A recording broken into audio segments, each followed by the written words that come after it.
So as a memory keeper, you use stories to capture information. And then you use these mnemonic devices to remember the story because they make the story sticky. But remember how we talked about Mr. Henry, the Gaelic storyteller, and how they had collected stories from him for 10 summers and he still had more?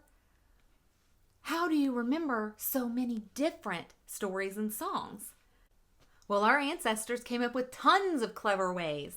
And one mnemonic device that Dr. Kelly says our ancestors used that I thought was so magical are portable memory objects.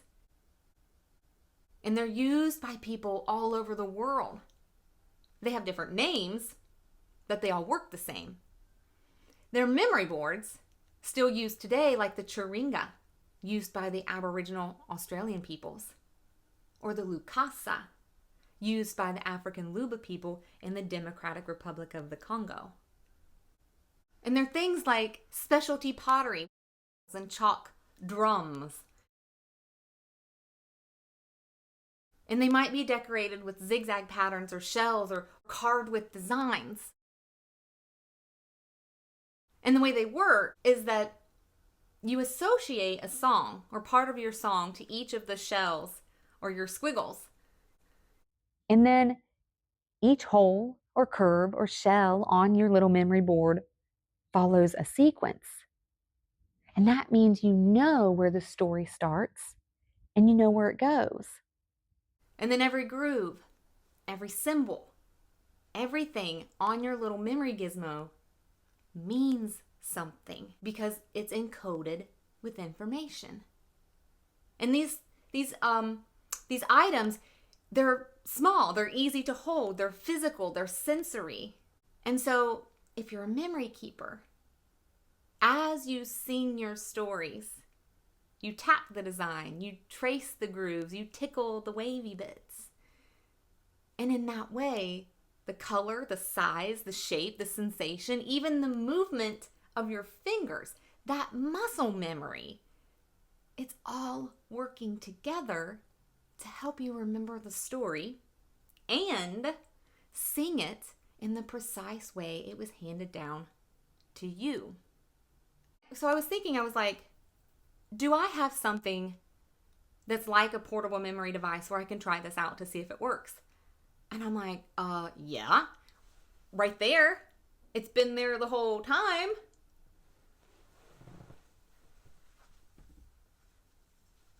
It's a tile with Dolly Parton's face on it.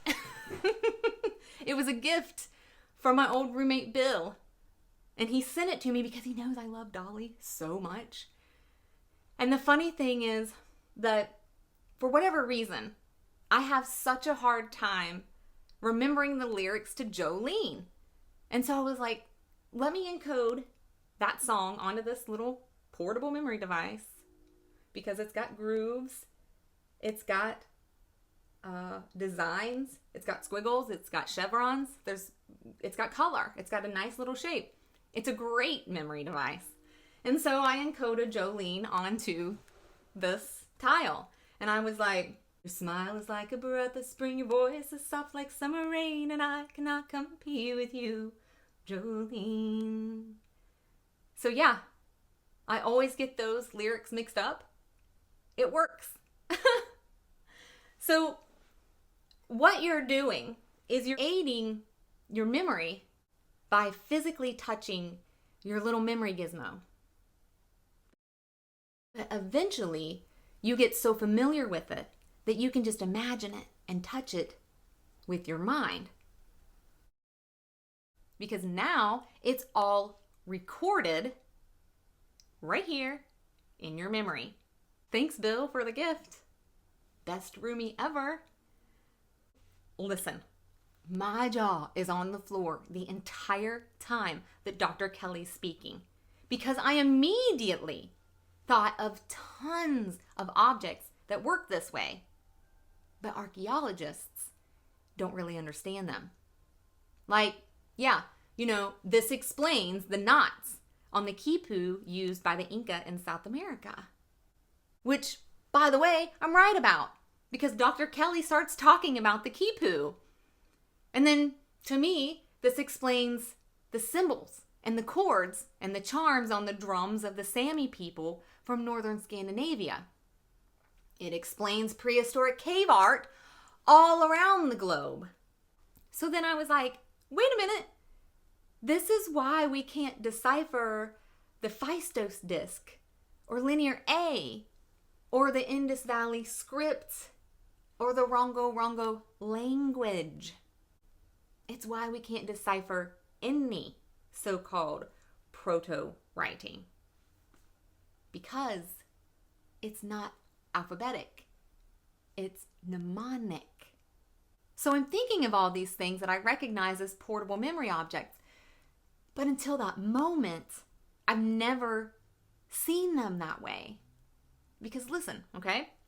It's like nobody sees them that way. Nobody in the archaeological world, nobody in the historical world, nobody sees them this way. And just look up Dr. Kelly's examples, the Towie ball and the Folkton drums.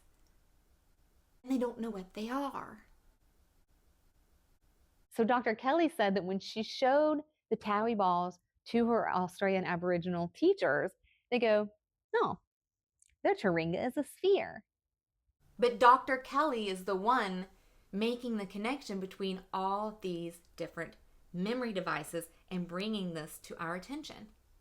She's reminding us what oral cultures already know, but apparently we keep forgetting because that's what's so weird about this, because people still try to decipher Rongo, and we knew 150 years ago it was a mnemonic device. Like, in 1919, Elizabeth Routledge told us so in her book, The Mystery of Easter Island. She wrote, "It seems at present probable that the system was one of memory and that the signs were simply aids to recollection." And she knows they're mnemonic devices because she writes that the Bishop of Tahiti, who, by the way, was the first outsider to receive one of these little wooden tablets that had Rongo scrawled on it, she writes that he held that each one was only a peg on which to hang much longer matter which was committed to memory. And he'd been trying to decipher them way back in the 1870s. So I think it's going back to that problem of just because you know what things say doesn't mean you know what they mean. You know what I mean? Because here's what I think is happening. I don't think that they're connecting this idea of myth with mnemonic device. And when people hear myth and mnemonic device, they don't really get what they mean anyway. But you do.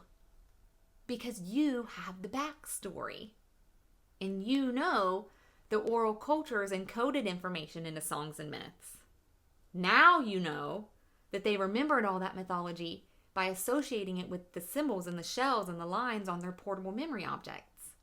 And so I don't know if you see how important this is, but it is. It's groundbreaking. And it's like Dr. Kelly's rediscovered another piece of ancient knowledge that we forgot. She's giving us another way of thinking about what myths are and how we use them to pass on information.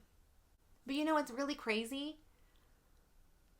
As if what I told you isn't enough, Dr. Kelly will just keep blowing your mind.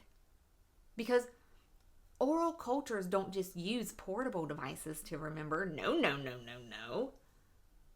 Dr. Kelly taught me that people around the world also use physical spaces to remember. And when you see how it all connects to megalithic sites around the world, you're gonna lose it.